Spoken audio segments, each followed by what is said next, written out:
Most EVs that we can buy on the street have only been around for 10 years. And if you take care of your car, it may last 20. But at a very high level, if we think back to, let's go back to my personal fleet, because that represents all the different types of vehicles. So the simplest to maintain is an electric vehicle. Why? Because we're using magnets to spin a motor that literally doesn't have touching parts, right? You have magnets that spin around other magnets, and we're using electricity to time those magnets so that it spins a motor. But it's a beautiful piece of engineering because it literally doesn't have moving parts, or touching parts, I should say, and about 10 to 20 times fewer parts. The average combustion gas engine has about 2,000 parts that move around. They need to be lubricated, there's friction, there's heat. And that's why, the best, even like a Formula One car, is gonna have, at best, 20% efficiency. So 80% of that fuel that you burn in that car is going into the air as heat.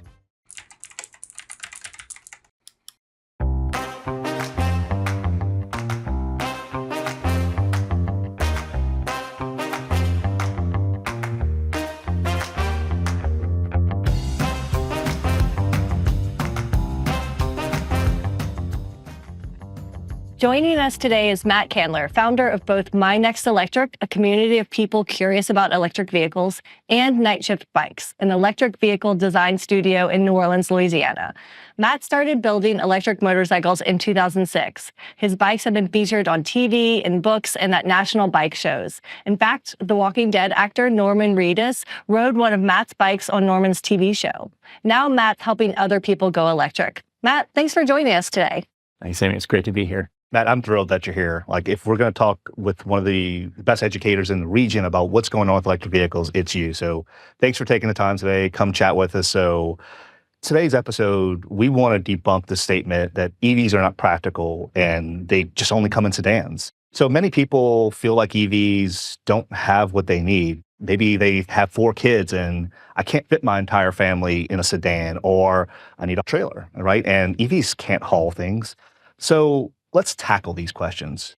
You're an EV driver, let's say even say an EV collector at this point.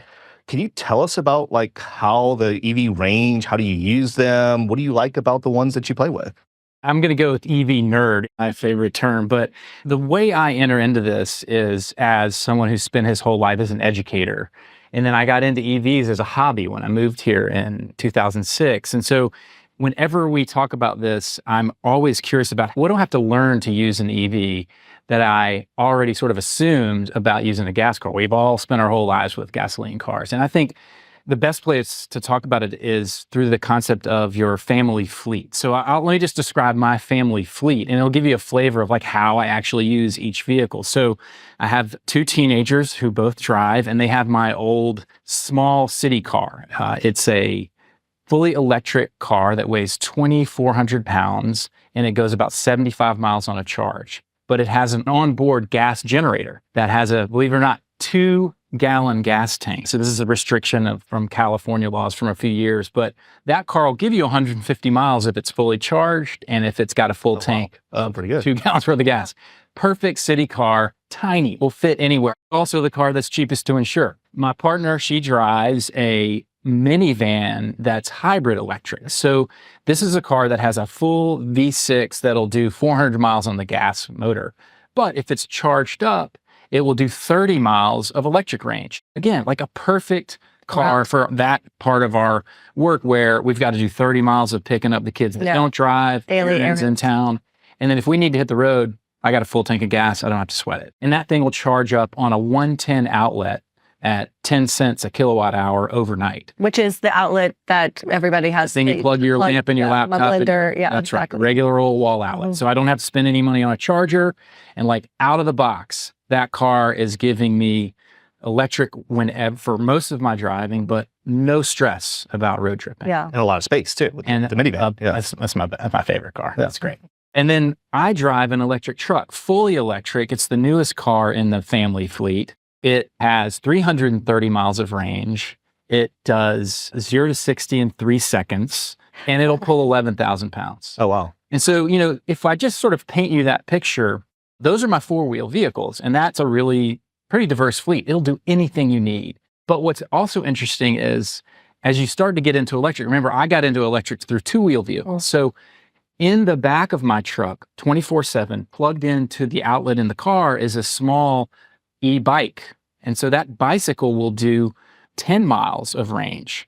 And so I can park anywhere I want, if it's Jazz Fest or if it's Mardi Gras, knowing that I've got an e-bike in my trunk that'll get me within 10 feet of wherever I want to go for free, right? And so if you think about that, for somebody who's been driving EVs for 15 years now, I think about my personal family fleet as one that's diversified with vehicles that match each of those specific needs. And I think as we start to bring EVs into our own lives, that's something we're all going to have the opportunity to do, to say like, wow, there's actually a diversity of vehicles and they match the need better than, my big giant car that may not be the best fit for each of my trips. Yeah, I love that term family fleet too. It's so fitting. And you have a small car, you have a van, you have, a work truck, a bike. You can get anywhere with those. Exactly. Get your family anywhere. Yeah. It's really, and I think anything. And in most family fleets, if you look at them, most families, households, and we can think about apartment building as a family of vehicles. We can think about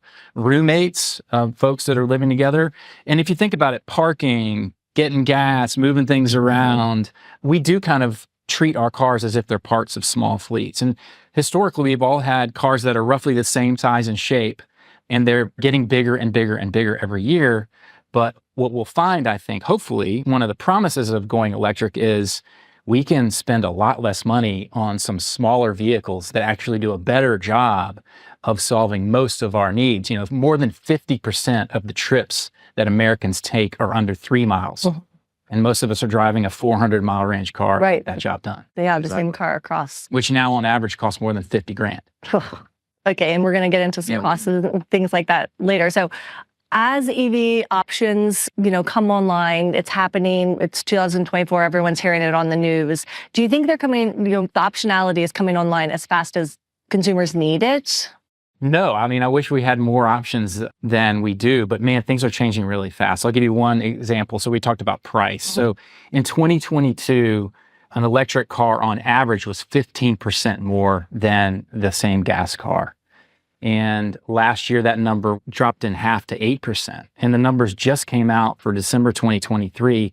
It's down to 4%. Oh, wow. So that's comparable, yeah. Yeah, so the average EV is $50,798, and the average car with all cars is $48,759. So, we've been talking about price parity for a decade. And some folks have said, oh, that's early 2030s, it's late 2020s. What's the main cause of the cost parity right now, or what's kind of driving the difference? Yeah, I think there's so much, I don't envy auto manufacturers. What a difficult challenge.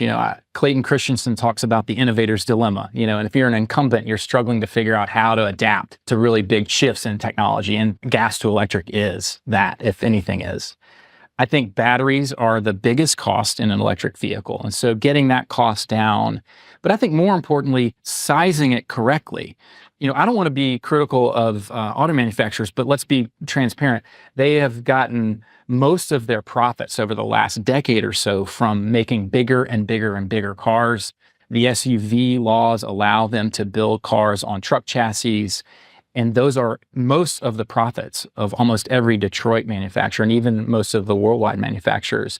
And so if you've been making money on larger and larger and larger vehicles, and we're buying them, they're building what we want. I think for the most part, we have had a trend of getting our vehicles bigger and bigger and bigger. And the magic of fossil fuels, and it is truly a magical property, they're 100 times more energy dense than the lithium-ion batteries that we're using to store power for our electric cars, right? Yes. So I think, Scott, what we're seeing is the people that build cars are struggling with this fundamental engineering shift from a fuel. Gasoline is truly magical. There's nothing on earth like it to carry energy, which is why we can go 400 miles on a tank that weighs just a fraction of the total vehicle weight.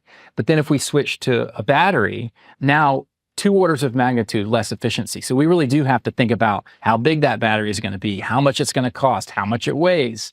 But we're trading that really inefficient gas motor for a truly magical electric motor, right? So fuel and engine drivetrain, this is the basic math of vehicle design. And I think those of us who design and build vehicles, I build motorcycles, that's the math that I think the people who build our vehicles they're just trying to figure out what the right mix is and what's going to fit our lives. Yeah. And so it sounds like we need to, as consumers, kind of shift a little bit of the way we think about our vehicles and how we're using them to our use cases. I want to go to that cost thing you talked about too, though, because we talked about the cost of the vehicles being, the parity coming together. But then when you think about total life of the vehicle, that you were talking about the drivetrain just now, the electric vehicle has so many fewer parts than an ICE and internal combustion engine vehicle. And so can you talk a little bit about the total cost over the lifespan of your car? For sure. And again, some of this we don't know, right? Most EVs that we can buy on the street have only been around for 10 years. And if you take care of your car, it may last 20. But, at a very high level, if we think back to, let's go back to my personal fleet, because that represents all the different types of vehicles. So the simplest to maintain is an electric vehicle. Why? Because we're using magnets to spin a motor that it literally doesn't have touching parts, right? You have magnets that spin around other magnets, and we're using electricity to time those magnets so that it spins a motor. But it's a beautiful piece of engineering because it literally doesn't have moving parts or touching parts, I should say, and about 10 to 20 times fewer parts. The average combustion gas engine has about 2,000 parts that move around. They need to be lubricated. There's friction, there's heat. And that's why, the best, even like a Formula One car, is going to have at best 20% efficiency. So 80% of that fuel that you burn in that car is going into the air as heat. And so if you got to add all these other parts to make that combustion engine work, whereas that electric motor, it's got one part that spins, and you just attach that to your wheels and you're rolling. So super cheap maintenance on the pure electric. But again, because as we're evolving, some of the vehicles we need to meet our needs as Americans too, we drive more than any other country, we may need a gas motor too. So this is where hybrids come in. So I have two types of hybrids. My minivan, I've got the gas motor can work by itself or the electric motor can work by itself. They're both connected to the wheels. But on my small car that the teenagers drive, the electric motor is the only thing connected to the wheels. And then I have a little gas generator under the seat that charges the battery. So it works just like a normal house generator. Or like a diesel electric locomotive, right? So you've got an electric motor and then there's a diesel generator. It's just charging that up or running it. So, and if you think through that, which of those sounds the most complicated? Like my minivan's the most complicated because I got a full gas motor with all the things that can break. And then I got an electric motor drivetrain, all the things that can break. And then I got all the stuff that makes those two work together, right? So it's by far, I told you, it's my least stressful and like most versatile vehicle, but it's also the most expensive to maintain. And then of course, electricity, especially here in the Southeast, super cheap electricity. I can charge up my 330-mile electric car, my pure electric, for about $7 or $8. And so, whereas if I got to fill up that gas car, it's 50 to 70. Yeah. So, and prices change. And yeah, that's right. And so then, I think we could go into the weeds of like how some of the robotic automated manufacturing that's evolving, specifically led by electric cars, is making them cheaper to your point earlier, Scott. We're automating a lot of electric vehicle manufacturing more than we did gas cars. Why? Because there are fewer tiny little parts that need to be put together by humans.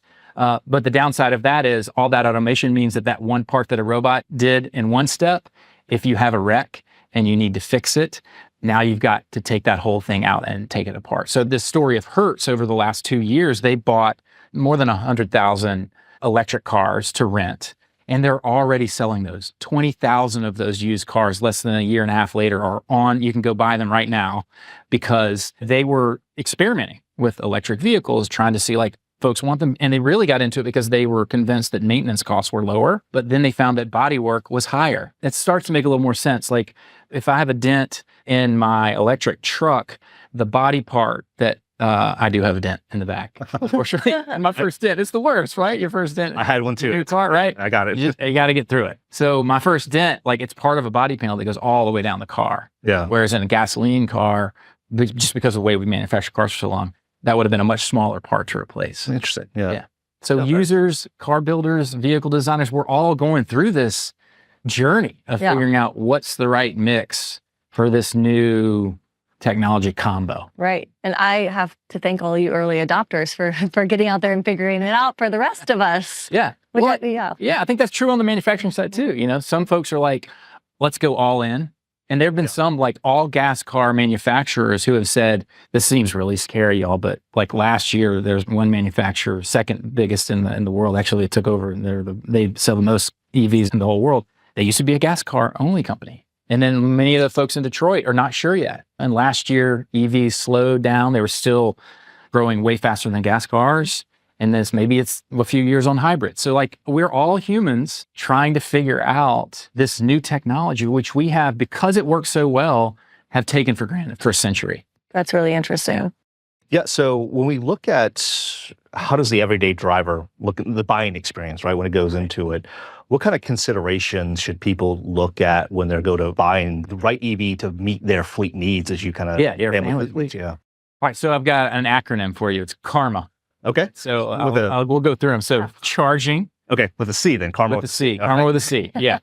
Thank you. So CARMA with a C. Yeah. Where do I charge this thing? We don't worry about getting on the road. We know there's going to be a gas station for us if we're driving a gas car. And again, I like charging my car up at night and I have the luxury of having an off-street spot. I don't know about you guys, but I like spending $9 a tank versus 90.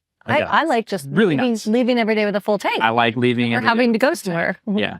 I like being able to adjust it and just feel like I'm in control of that. That's a really beautiful thing. I have a lot of friends who don't have on-street parking, or they live in an apartment building. And so depending on where you live, what your family's fleet might look like, charging may be a huge deal. Very much so. It may be trivial. Like for my minivan, it's trivial. I literally plug it into the outlet that I plug my Mardi Gras lights into. I don't need anything, and I have a spot. But for my truck, that thing has a 135 kilowatt hour battery. It can take 10 hours to charge, even on a custom washer dryer 240 volt outlet with a $300 to $400 charger. So that's a bigger issue. And then if I live somewhere else, I'm going to have to go charge somewhere else. So, these new chargers that y'all have put up in New Orleans, we've been amazed. They're always full. They definitely are. Yeah. I mean, I think even you were surprised by how hard they've been used, right? I mean, and I appreciate y'all doing it. And I think it just points to,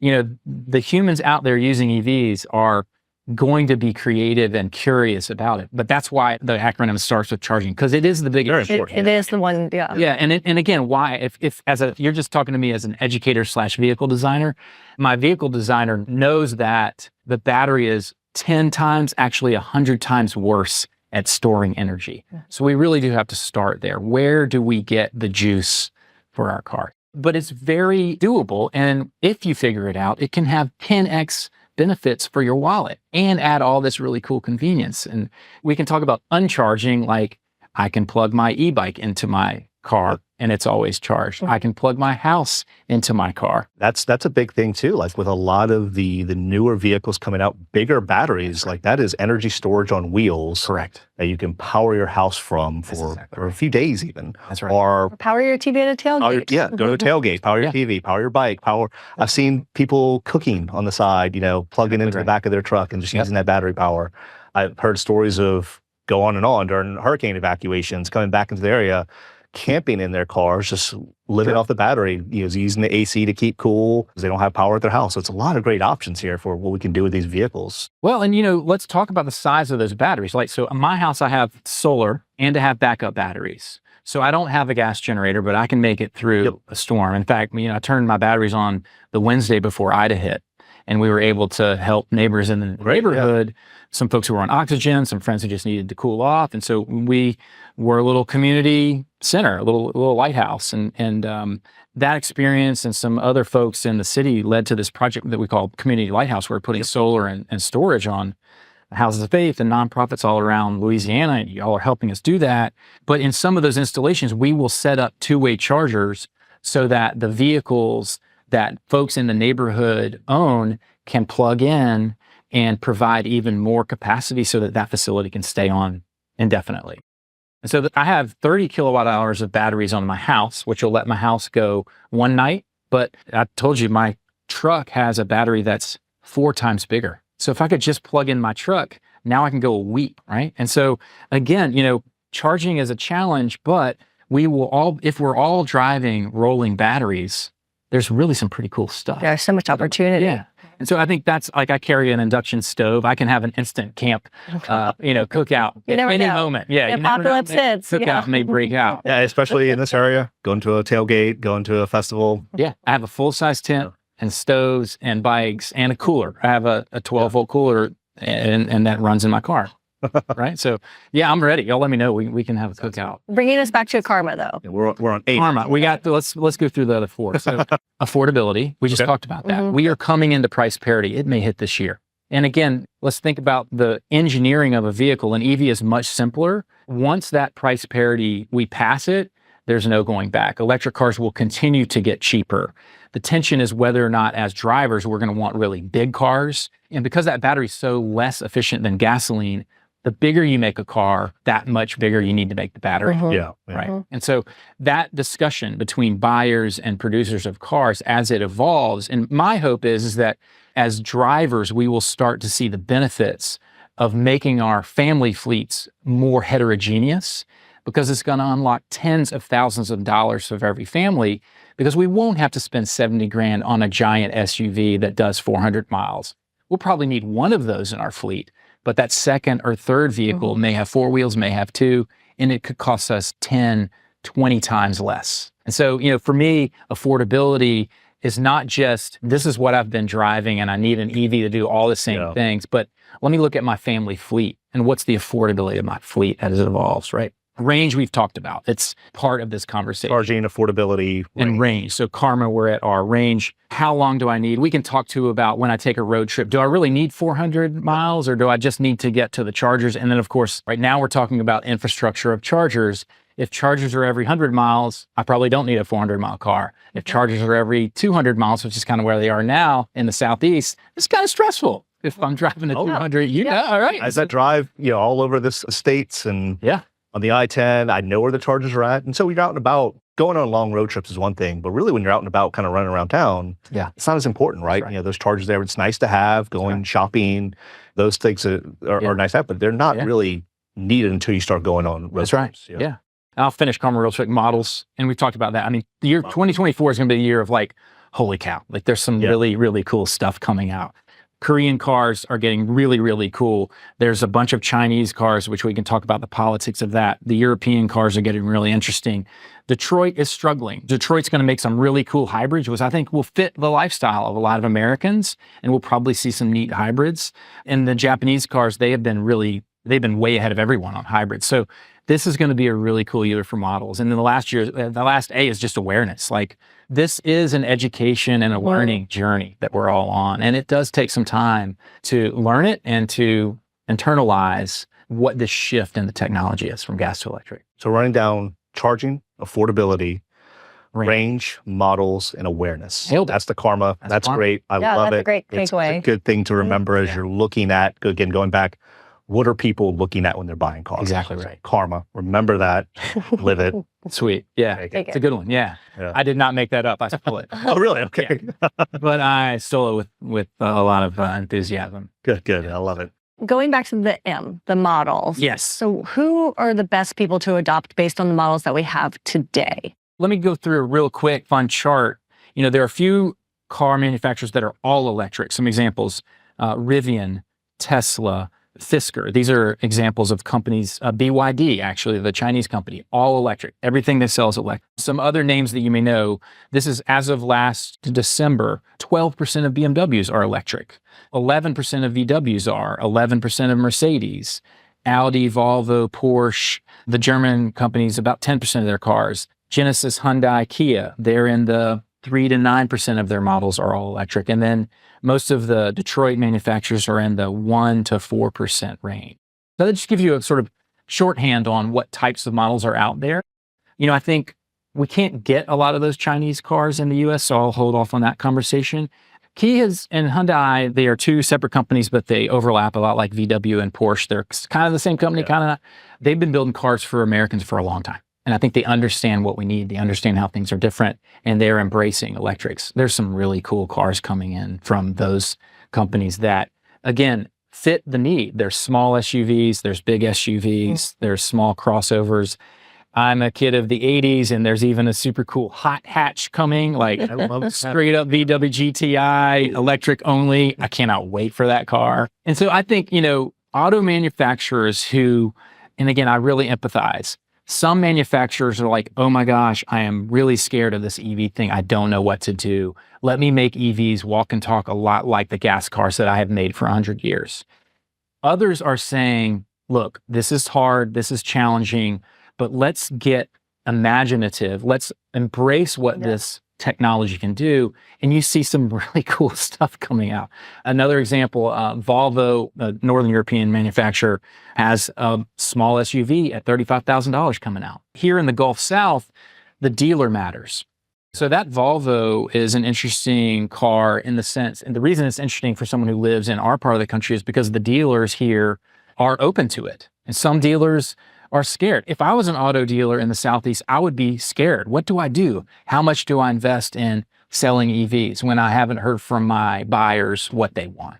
Right. So we've talked manufacturers and drivers, and we need to insert dealers in there too. Because that awareness piece is very big. Exactly. Right. And so it's awareness for them too. Yeah. Right. And some of these vehicles, like the all electric vehicles like Tesla or Rivian are examples of manufacturers that sell direct to the consumer. They don't have local dealerships. There's a service center here for a Tesla, for example, but that's a different experience than somebody buying a Volvo, a dealer who's been down the street for decades. And so I think 2024, including, the other piece of your question, Amy, is, I think the piece that's been missing is affordable cars.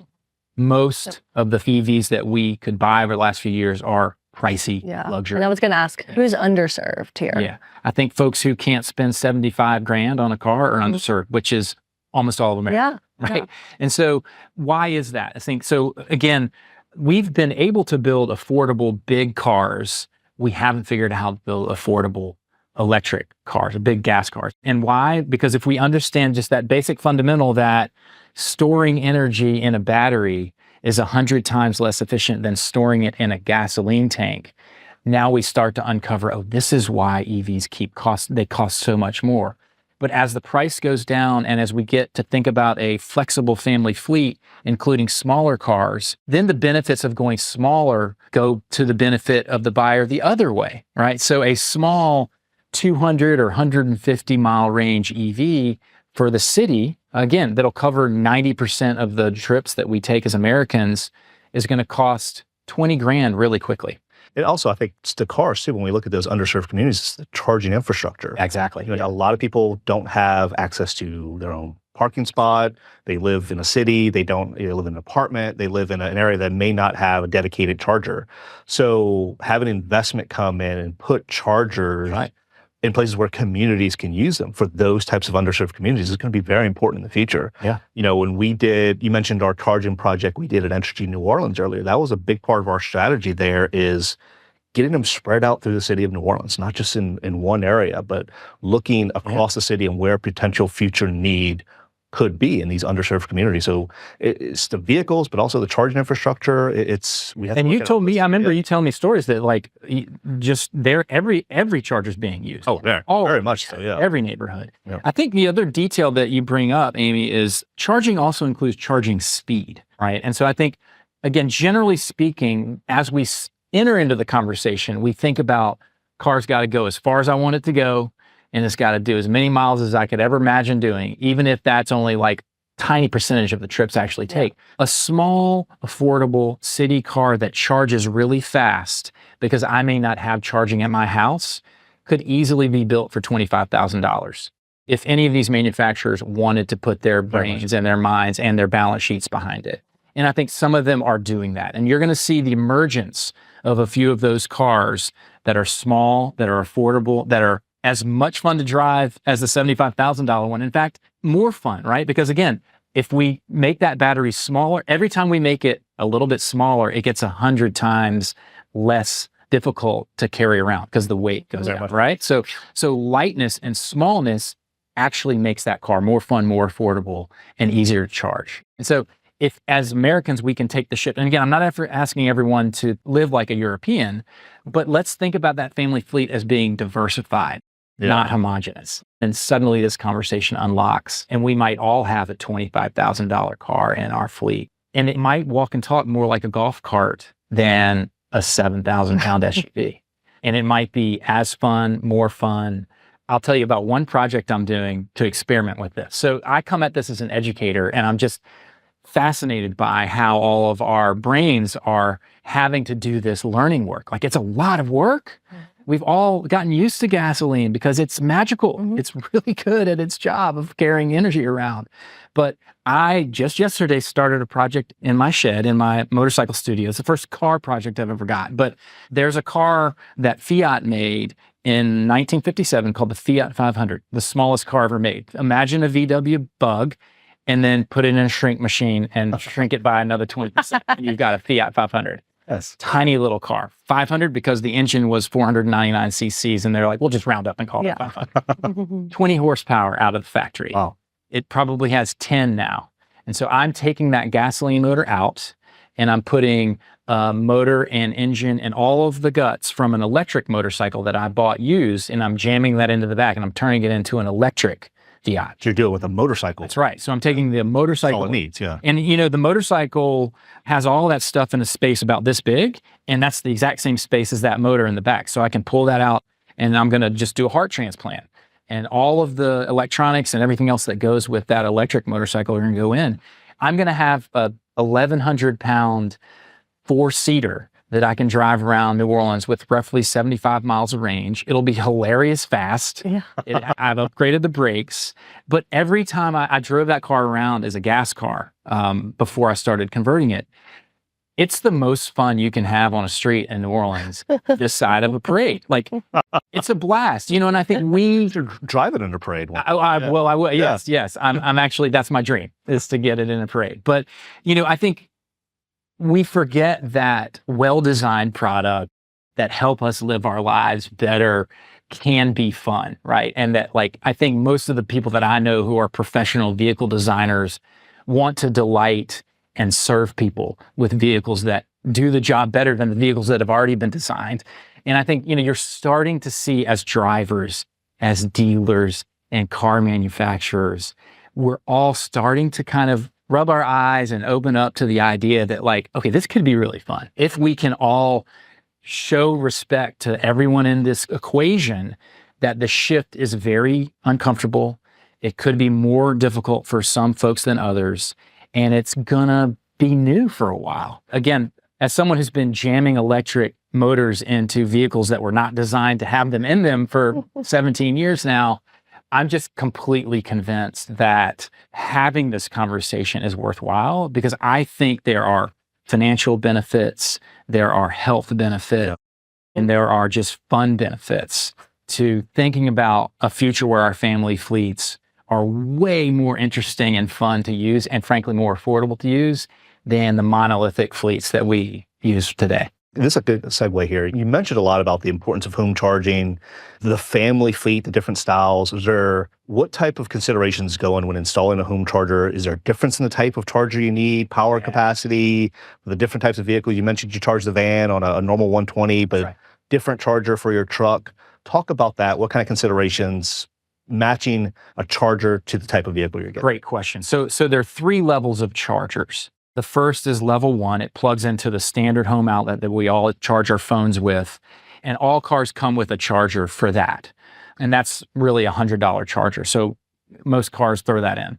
That's going to charge a car at about 1,000 watts. And then that means that for my truck, I'm going to get about 2 miles every hour. And for my more efficient small car, I'll get 4 to 5 miles every hour. Pretty slow. You may need 4 days to charge my big car. But sometimes that's all you need. If I parked at the airport for 3 days, a 110 volt charger actually worked great. There's some, So cars sit a lot of their time. 95% workplace, whether it's at your house, they sit there just constantly plugging in. It's very easy. I agree. So, if I was investing in a charging company, the concept of level 1, I think that's I'm glad you shared this. I think that's a really overlooked charging mechanism, because to your point, most cars sit for more than 90% of their lives. Those plugs are everywhere. Plugs are That's right. Yeah. And they're everywhere. It's easy. Yep. So that infrastructure is there.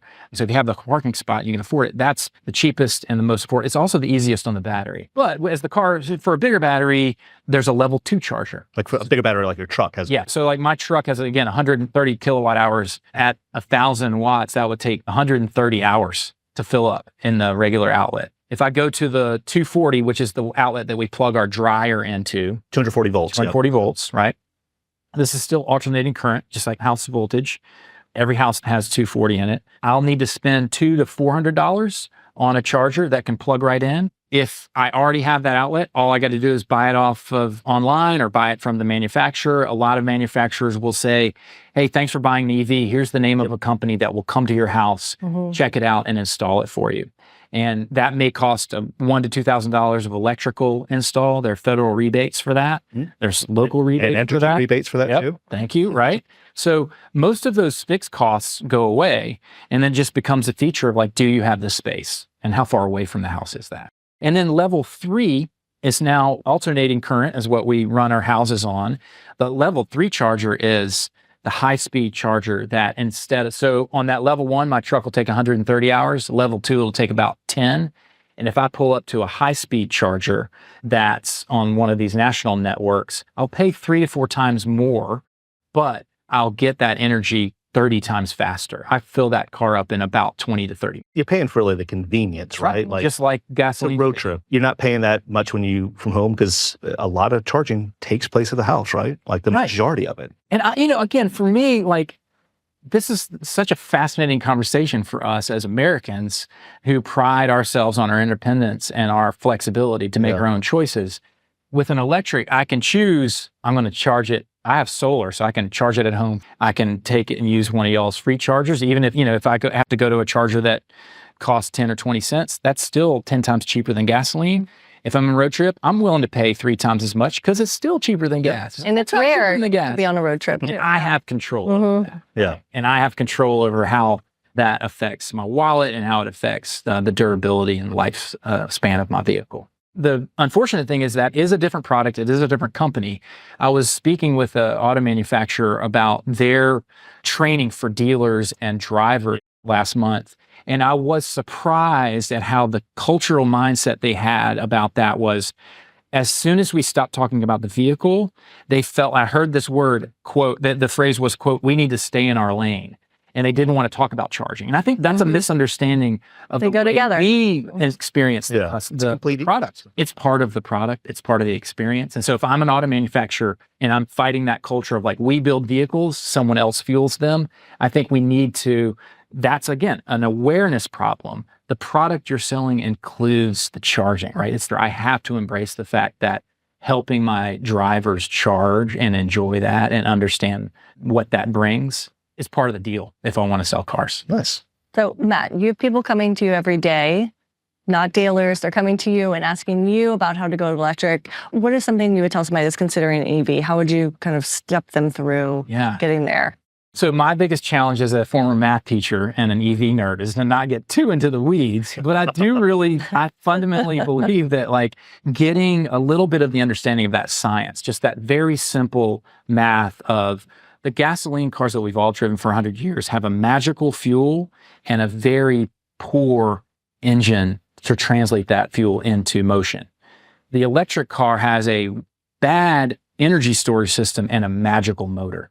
And that's all you need. But understanding that really kind of brings the fear and the uncertainty and the anxiety down when we get into those 5 letters and we start talking about charging and we start talking about the models and we start talking about the range and how it impacts your life. So that's where I always start is say, bear with me for a 30-second science lesson, because if you do that, then I think you come into this as a curious learner, not as someone who's feeling threatened. I go back to Carol Dweck's research. You can come at a topic with a fixed mindset and be completely paralyzed by the uncertainty. Or if you just take a deep breath and say, like, what can I learn here?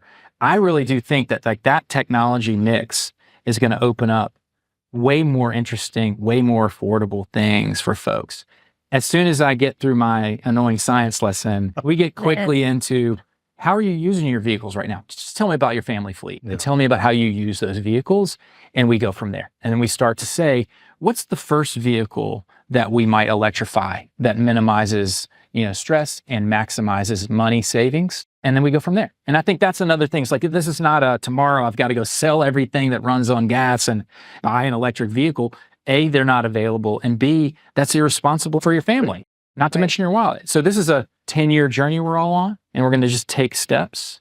And so for me, I just want to make sure, that's why I named that most recent project My Next Electric, because I just want to focus you on the next thing that makes the most sense for your wallet to become electric.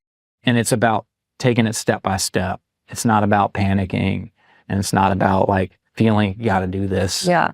I do think that family fleet is very interesting when you think about starting the conversion to electric vehicles, because could you do one of them? That's right. Can you start with that and still have your bigger, longer range gas car for the, concerns you have there? A lot of the people I've coached too have said, what I'm going to do is I'm going to add an electric bike to my fleet. That's how I start. Yeah. And I think that's a great thing. Talk to us more about electric bikes, because you're so involved in that. You drive around with the back of your truck. I do, yeah. Like, what type of person fits the electric bike as kind of a commuter vehicle almost, or how do they use them? Talk to us. It's fascinating. The research is fascinating. If you just ride a bike that's electric and you don't even pedal it, you just use the throttle, it's better for your health. You don't have to sweat. And so for me, it's important here in the summer. Very important here. That's why I started driving. You're wrong. When I lived in New York, I rode a stand-up electric scooter down the West Side Highway from the Upper West Side to downtown. And it was the most delightful commute I've ever had. Yeah. And it was not hot, And so, yeah, I think number one, you do have to deal with the rain, but there's a lot of, we call this micro mobility, right? So 2, 3, 4-wheel cars and bikes, that has been even more exciting to see what's happening. There is so much innovation going on in that space. You can buy 2-wheelers with roofs. You can buy 2-wheelers that fold up in the back of your trunk. You can buy 2-wheelers that are called SUVs because they've got room to put 3 kids on the back. And these are things that cost between $1,000 and $2,000. And let's go back to that stat. 50% of the trips Americans take are less than 3 miles. Most e-bikes will have a range of between 50 and 100. Plenty. Now, do I want to be on I-10 with my e-bike? Definitely not. But it's kind of like a magic carpet. When I commute downtown from my house on an e-bike, I'm slicing through traffic. I get to use the bike lane. I have to respect my fellow analog bike riders. But there's a lot of room in our transit system for bikes that have a very small electric motor on them. If we go back to we all know what miles per gallon are, right? Yep. Let's talk about miles per kilowatt hour, right? My least efficient vehicle, my truck, gets about 2 miles per kilowatt hour of energy that I carry around. So I've got to carry around a lot. Mm-hmm. But my e-bike gets 30 miles per kilowatt hour. Wow. So for that same range, I can carry a battery that's 30 times smaller. Mm-hmm. 24 pounds is how much my e-bike weighs. It's lighter than most regular bikes. And so again, if that basic science of like when we go small with electric, it really becomes advantageous to the wallet and to the flexibility. So for me, e-bikes is how I got into this. And I think it's really cool. And that's where that idea of the family fleet, I included my e-bikes in that. Yeah, the micro mobility. Micro mobility is what we're called. Great. Yeah. And then some folks have come up with the term mini mobility to refer to, neighborhood electric vehicles like golf carts. Yeah. 4-wheel. That's a big part of it too, right? Big part too. And again, why? Because gasoline allows us the luxury of building as big a car as we want, because adding a little extra fuel to carry it is irrelevant. On the other hand, with EVs, if we can honor that scientific fact that if you make that battery smaller, that vehicle is going to do the same job, but it's going to be lighter, it's going to be faster, it's going to be cheaper to make, it's going to last longer, it's not going to wear out as much. That to me is like, that's a pretty cool thing, And so I think it's going to mean that we all have to get a little more creative. It can be scary. I have had friends who have been hit on their bikes. We know that the streets it's not safe to be on the road with a big giant SUV. It can be scary when I ride my bike. Absolutely. So I think that's another conversation we have to have as humans who share the roads together. Will we find a way to let this diverse family fleet that we're all building, can all those vehicles get along together on the road? That's for somebody at a higher pay grade than me. But topic for a different podcast. it is a different podcast, but it's something. It's part of what we all, I think we're all trying to figure out ways to, ultimately vehicles are here to do work for us. And if they can create some joy and make it fun, then for sure. Bikes are absolutely a part of the conversation. Matt, you're a wealth of knowledge. Before we close out the podcast, we're going to go into our rapid fire kind of myth busting session. Sure. So the way it works is we will say a statement, you let us know if it's true or false, and then kind of give us a brief, synopsis of why. We're going to have 2 minutes on the clock. And are you ready? I'm so ready. First is EVs are not family friendly. False. Families in 2024, EVs are going to become very family friendly. It doesn't matter how big your family is or how far you got to go. 2024, you're going to find an EV that'll fit your family. There are no manual EVs. They're all automatics. That is mostly true, primarily because you can build a car that goes 0 to 60 in 2 seconds with 1 gear. There are some manufacturers who built 2 and 3 speed cars, Porsche in particular, because their drivers want manual. So you can mimic it, but it's so good you don't even need it. Again, it goes back to less parts, right? Electric vehicles all look the same. They're all sedans. Until 2020, that's mostly true. And it's partly because the manufacturing processes on those, it's easier to build a sedan and learn as you go. But everybody who builds cars for a living is now building them for what we want to use them for. And so SUVs, small cars, we talked about that, hot hatch, minivans, mini buses, all kinds of cars are EV now. And that, again, 2024 is going to be the year of like, wow, I did not know they made that in electric. EVs cannot tow a boat. My electric truck can pull 11,000 pounds. Wow. You have a boat to go to? Not yet. And luckily, I don't have enough room for one. So let's hope I don't find an electric boat, though, too. Electric boats are here, too. We didn't discuss electric that. boats are here. We can talk about that. If your family fleet includes boats, that's a pretty exciting space, too. And last, EVs are high maintenance. False. How does a gasoline motor work? We stuff air and gasoline into a small space, we explode it, we push a piston down, that turns a shaft, that goes into some gears that change the speed of that shaft, that turns the direction to go down another shaft to get to a wheel, and it goes down another direction and turn. It takes a lot of parts to do that. If I want to make something turn with an electric motor, I send electricity through a wire next to a magnet and it spins. 2,000 parts versus 20 to 100. Guess which one is cheaper to maintain? Time's up. Thank you for coming in today. We learned a ton. We got CARMA that we're walking away with, which is huge. Charging, affordability, range, models, and awareness. Yeah, I think that we've have something for every type of driver within this, and certainly a lot of the background in science and kind of rethinking about how you drive, which is really important. Last question. What are you excited about coming? What kind of vehicle styles are you looking forward to? I will confess that if this new car coming out, which is like a legit hot hatch, catches on, I think that's going to animate a whole bunch of people. I think also, frankly, for me, the most interesting space is the space between bikes and big cars, what we call mini mobility.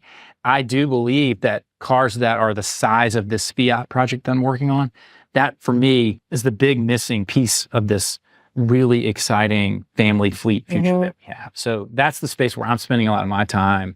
And I'm excited to see what happens there. You heard it here first. Hot hatch. I love it. That's what's coming. That's what's coming. Well, thanks for joining us today, Matt. We really enjoyed it. Yeah, thank you all so much. Thanks for the work y'all do too. Yeah, Absolutely. Pleasure working with you. And thank you for everything you do. Oh, that's a blast. Thanks for having me. Your EV Power Source was powered by Entergy.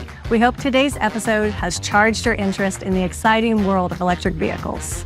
For more EV insights and resources, visit emobility.entergy.com. On behalf of the team here at Entergy, thanks for listening.